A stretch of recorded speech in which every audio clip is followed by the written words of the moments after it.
All right, so somebody told me that when I go to Europe, if I want to drive, this is the place I need to go. I have no idea where it is. We're checking out the best country in the world for drivers. Coming from the channel Not Just Bikes, we're finally checking out Not Just Bikes. It's been recommended so many times. Yeah, I'm really curious where it's at. If I had to guess, the best place to drive for people in the entire world, Austria? Germany, maybe? Let's find out. Smash the like button. Let's dive in.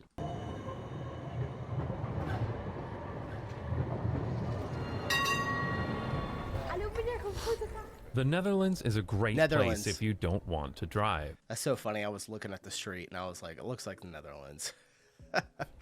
There are lots of areas that are pedestrianized and nearly car-free. Trains are so pervasive and frequent that they work almost like a countrywide metro system. Plus, rail stations have giant bicycle parking garages and high-quality public transit. What the heck? I never thought about a bike garage. When we just did our festivals, I guess like whatever, rave festivals, we saw all the, maybe not everyone saw it, the video might not be out yet, all the bikes lined up at the festival in the Netherlands, and I was like, oh yeah, of course, everyone rode their bike. I didn't even think about a biking garage. That's crazy. Our bike stores don't even have, they're not even this big and have bikes. Connections to get you to your final destination. And there are bicycle paths almost everywhere.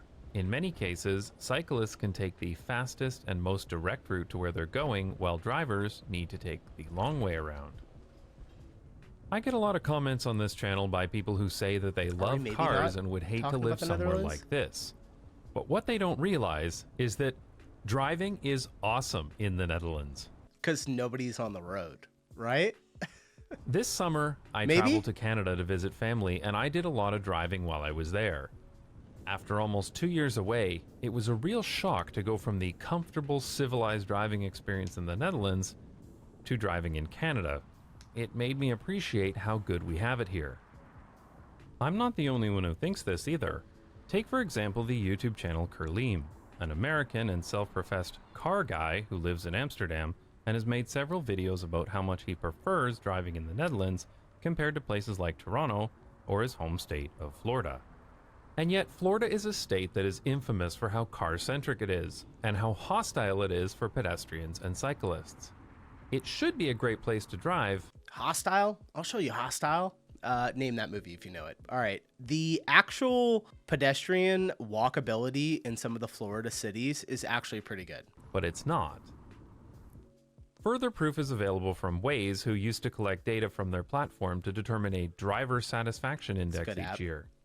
And they determined that the Netherlands was the best country in the world to be a driver. Okay. This doesn't surprise me at all. Driving in the Netherlands is so pleasant. The infrastructure is of high quality and it's in great condition. And in general, traffic is pretty light and flows pretty smoothly. Sure, there's traffic in rush hour, but rush hour is still about an hour.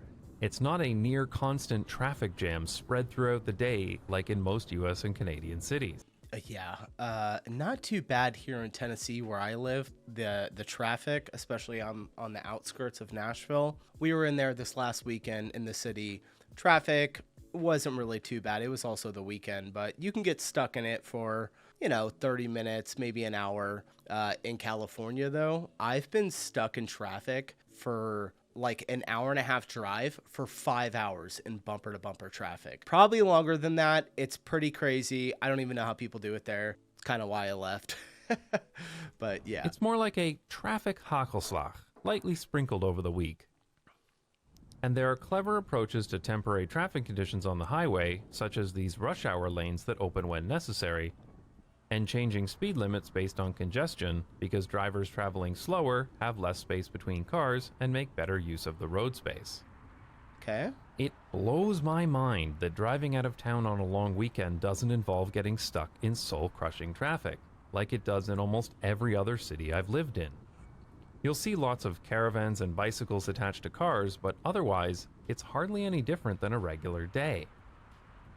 I've lived in cities that have a quarter the population of Amsterdam, yet traffic in them is considerably worse. This all comes down to the fundamental truth. There's no solution to traffic congestion except viable alternatives to driving. And most Yeah. Dutch cities have viable alternatives to driving for many trips, which reduces the number of cars on the road. In many Dutch cities, taking a bicycle is often the fastest way to get somewhere, because cyclists can usually take the shortest and most direct route, while drivers need to take the long way around. Okay. You might think that this is bad for drivers, but it's not, because if cycling wasn't faster, many of these people would be in cars, and the streets would be so clogged with traffic that the direct route would be even slower than the indirect route is today. In fact, this was the case in Amsterdam in the 1970s. It may Dang. seem Look at those counterintuitive, photos. but designing to prioritize walking, cycling, and public transit actually works out better for drivers. Wait a second. Walking, cycling, Is this like a delivery driver? Or, like, is he delivering, like, food or something on a bike? I've never seen that in my entire life. He's got to be, right? That's what that giant backpack is for. Like what we have for DoorDash or, like, Uber Eats or something. and public transit actually works out better for drivers. And, unsurprisingly, the Dutch cities that are the most car-centric also have the worst traffic. One of the things that makes driving here particularly pleasant is the fact that the traffic I love your street lights. Holy cow. Ours don't look like that. I love the design, like the oval shape. I don't really want to be. Wouldn't that be an oval? Yeah. Yeah, ours are. They look way different. That's so cool. lights are smarter, so you end up waiting a lot less. I made a video about traffic lights from the point of view of cyclists and pedestrians, but they work better for drivers too. Almost every traffic light in the Netherlands has multiple detection loops. One at the stop line, like in many other countries, but also at least one farther back. This That's junction nice. has 3 of them. This allows the traffic yeah, you can control see it. system to intelligently schedule the stoplights based on the traffic detected from each direction. For example, you will very often see the traffic light turn red just as the last car passes the stop line. That's This is cool. because the control system uses the farther detection loop to determine that there isn't another car approaching, so it's safe to change the light to red early and let another direction go while there's a gap in traffic.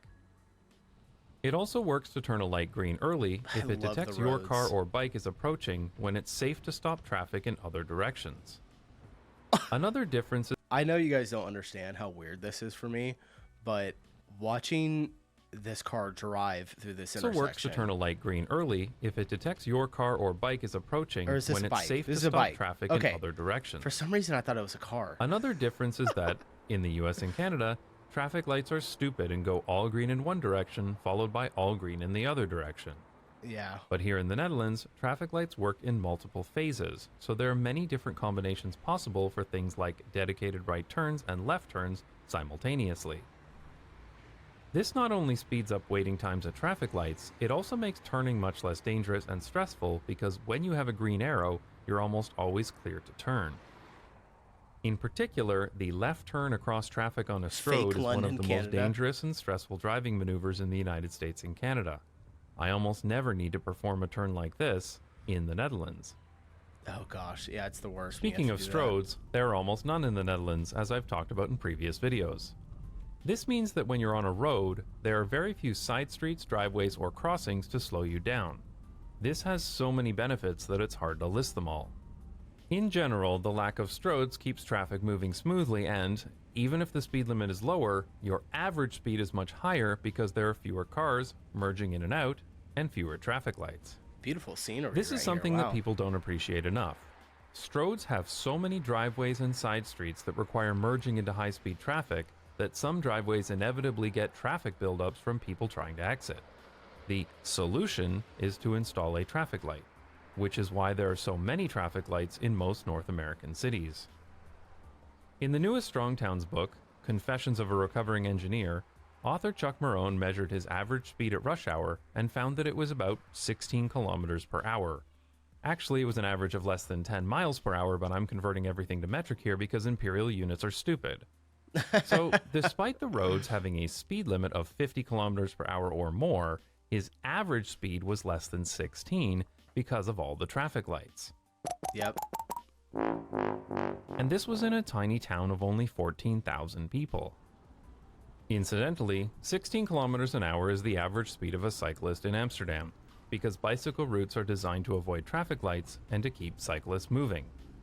This really shows you That's how so backwards cool. American traffic engineering is when the average speed of a car in a small town in the US is the same as a bicycle in the largest and busiest city in the Netherlands.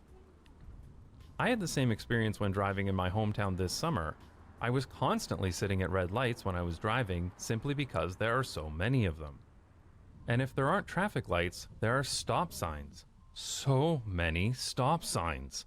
Instead of designing proper traffic calming, North American traffic engineers just put stop signs everywhere to slow down drivers. I already made a previous video about why I hate stop signs and why they shouldn't be required at all, especially for cyclists. But yeah, it's so nice to drive through the Netherlands and not see any stop signs at all. And the very, very, very few times you see one, it's actually necessary. Of course, there are many intersections with roundabouts too, which is even better. Then there's almost no waiting at all and traffic flows even more efficiently. Guys, I was in a roundabout, our one roundabout in our city, and I pulled up to go into the roundabout, and there was, I don't even know who this lady was. I got a good look at her, but I'm not going to describe her. She was coming around, and I'm sitting there like waiting for her to see which direction she's going. She doesn't turn down on the street that I'm at, and then just stops in the middle of the roundabout and starts waving at me to go. I'm like, just follow the rules, please. I honked at her. I'm like, go. It's so crazy. People don't know what to do with roundabouts here. It's insane. Though roundabouts can get backed up if there's too much car traffic, so they don't work everywhere. Of course, the Dutch have a solution for that too, which is turbo roundabouts, but they deserve their own video someday. Turbo roundabouts. I would gladly take a road with a lower maximum speed limit if that road design means that I achieve a higher average speed, and that is exactly what I experience driving in the Netherlands. I made a video about speed limits recently, but what's relevant here is that speed limits in the Netherlands mostly make sense. Different streets with different speed limits are designed differently, so you rarely need to check your speed. Loving the view of this city, this area. So cool. The speed that feels right on a given street is usually the correct one. I just love how big the like, I wouldn't even call it a sidewalk. Just this, we would call it a sidewalk, but this whole area is just so large. When I was driving in my hometown this summer, I was constantly needing to check what the speed limit was, because everything is designed like a giant strode, yet the speed limit could be anywhere from 40 kilometers an hour to 80 kilometers an hour with no difference in road design. Another factor that makes driving in the Netherlands less stressful is that the drivers themselves are better. There are many aspects of this, such as stricter licensing requirements, but I believe the single most important factor is that, in most Dutch cities, there are viable alternatives to driving. This means that the only people who are driving are those people who want to drive or those people who need to drive. Most people who live in a Dutch city can make many trips by walking, cycling, or public transit. Even if somebody drives to work, they may still get their grocery shopping by bicycle, walk to a doctor's appointment, or take public transportation to a football game. In particular, shopping by bicycle or by walking is a very low-stress activity, and it's usually done when you're on the way home from somewhere else, so it doesn't even feel like a chore. In car-dependent places, you need to drive for everything, so even the most trivial of errands like buying a bag of milk feels like a trip. Not only does this result in a huge amount of excess cars on the road, contributing to more traffic, it also just sucks to do. It sucks to have to get in your car and drive in traffic to do normal everyday tasks like going to an appointment or feeding your family. Yeah, I've been riding my scooter a lot more, but I can only really ride it in the summertime, which we're going into, or just the, better weather months of the year. During the wintertime, I don't ever take it out because it's freezing cold, but I have a little electric scooter that I ride around. Really nice. Some people may like cars, but driving in this traffic is not fun. So when you get a whole city of people who are forced to do something that sucks every single day, you get a lot of pissed off people on the road. Yeah. That's not to say that there are no assholes on the road here in the Netherlands. I mean, they sell a lot of Audis here too. But there simply isn't the same level of angry, distracted, or bored drivers that you have to contend with in a car-dependent city. This contributes so much to making the driving experience more pleasant here. And this is even more noticeable when walking or cycling, because you're not dealing with hyper-aggressive impatient jerks every time you encounter a car. Having a lot of people ride bicycles just changes the mentality of travel for people, because what do they say? When you drive a car, there's something inside of our brain that puts it into fight or flight. That's why you have so much road rage, especially here in the US, where everyone is driving and there's a ton of people on the road. Everyone's flipping each other off, honking at each other, getting angry. It's because you're in that fight or flight mode. But when you also are able to walk a lot, ride a bike a lot, it might change travel in your brain chemistry a little bit. I would imagine. I don't know if there's any science behind that. There's got to be, though. If somebody hasn't done it, someone's got to do it. Of course, it also helps that conflicts between drivers and cyclists are kept to a minimum in the Netherlands, either with protected bicycle paths or by providing totally separate routes for bicycles. This also makes it less stressful to drive, because despite there being so many cyclists in the Netherlands, I find it much easier to avoid people on bicycles when I'm driving. Most people want to avoid hitting pedestrians and cyclists unless you're a pickup driver in Houston or something. So having fewer points of conflict with people outside of cars makes driving easier. Another thing that makes driving great in the Netherlands is that the road infrastructure is of extremely high quality and it's exquisitely maintained. Yeah, it looks Seriously, great. I've been living in the Netherlands for 3 years now, and this is the only bad pothole I've ever seen. It was so notable that I went home to get my camera to film it. This blows my mind. There's a lot of myths about where potholes come from, but when you boil it all down, they're caused by two things: lots of heavy vehicles and insufficient maintenance. The formation of potholes can be sped up a lot by freeze-thaw cycles, but this only happens if water is allowed to enter cracks in the asphalt or if there is poor drainage of the road. If cracks are filled promptly and water is not allowed to penetrate, then potholes are much less likely to form. Look at any list online of the worst roads in America and you'll see sunny places like Honolulu, Los Angeles, and Baton Rouge right alongside New York, Cleveland, and Philadelphia. The fact is, when your city is built only for cars and trucks, you're going to have a lot more car and truck traffic. And as Strong Towns has taught us, if your city is made up of sprawling car-dependent infrastructure, then it's not capable of financially sustaining itself. God, Houston is such a crap hole. Nothing good happens in that city. This is ultimately the real reason why the roads are in such poor condition in many other cities. There's just too much asphalt and stormwater management infrastructure per person to properly maintain it all. This leads to the sad irony. Designing your city only for cars makes the roads worse for drivers. And then there's the issue of tax. Drivers simply do not pay the full cost of the roads, period. This is especially true in the United States, where the federal gas tax has been the same since 1993 at 18.4 cents per gallon, while the number of miles of asphalt and construction costs have skyrocketed. I don't know if roads are completely maintained by just fuel tax, though. I might have to check. He might be right. I'm not too sure, but there's a lot of other taxes that we pay. But that's a larger topic that deserves its own video someday. Okay, yeah, maybe we'll check that. And finally, driving in the Netherlands just looks nicer too. You wouldn't think it makes a big difference, but it does. It's so much nicer to drive along a road like this. Yeah, this looks beautiful. Than a strode like this. This is like the origin of the parkway concept. Just as people like taking walks in parks, mid-century traffic engineers... You know what else I hate? I hate that we put our power lines and our telephone lines above ground when we could very easily just put them below ground. I've been in cities in the States that put them below ground, and it makes everything just look so much better. Just as people like taking walks in parks, mid-century traffic engineers thought that people would enjoy going on drives along parkways. So many parkways were created in the US and Canada as a place for leisure driving. Of course, due to induced demand, those parkways became more like parking lots. Trust me, I did not enjoy taking the Don Valley Parkway to work every day. I don't particularly like cars, and I treat them like any other kind of tool. Car enthusiasts are really bizarre to me because it's like being a power saw enthusiast.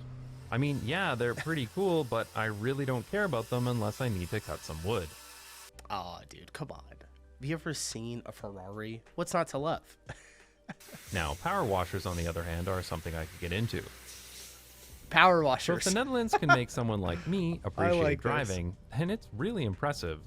Though I must admit that my favorite part of driving in the Netherlands is when I park the car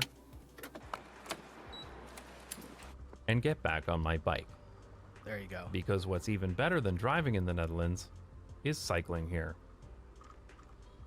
I'd like to thank my supporters on Patreon who pay me to extol my love of driving. Amazing. If you'd like to support the channel and get access to bonus videos, visit patreon.com/ train patrons and tram patrons, plus 1,057 more patrons. Damn, dude, got a lot of patrons.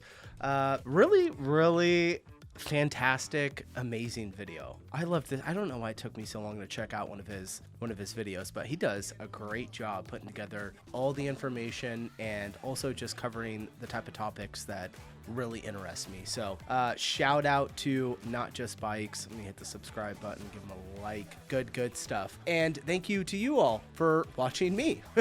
I'll see y'all in the next video. I hope you have a great day and stay safe out there. Peace.